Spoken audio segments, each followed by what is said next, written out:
Hello everyone and welcome to Delft Stack. Today we have a very useful video. If your Windows 11 Settings app is completely unresponsive or refuses to open, you are not alone. I will show you exactly how to restart your system processes and run built-in repair commands to restore your access immediately. Let's get started. First, press the Windows key and X at the exact same time and select Run from the pop-up menu.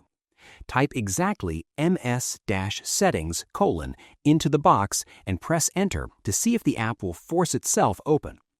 This step is crucial because it bypasses the standard Start menu shortcut, which is often the actual part that is broken rather than the Settings app itself.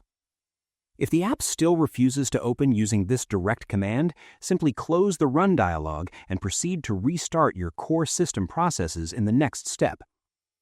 Next, click your Windows search bar, type in Task Manager, and open the application.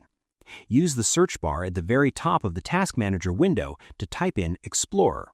Click on Windows Explorer in the list and hit the Restart Task button. Doing this completely refreshes your desktop environment and taskbar, which frequently clears out whatever background glitch was preventing your system menus from launching properly. Your screen will briefly go black and reload your taskbar.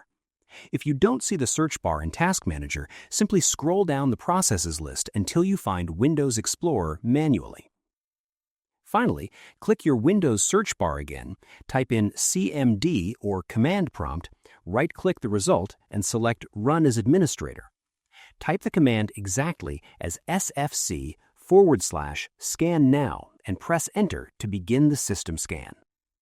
This initiates a deep scan that actively searches for and automatically repairs any corrupted core Windows files that are permanently preventing the Settings app from functioning.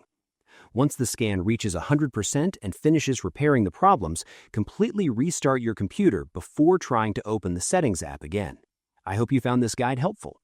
If you did, please give this video a thumbs up, share it, and subscribe. Thanks for watching.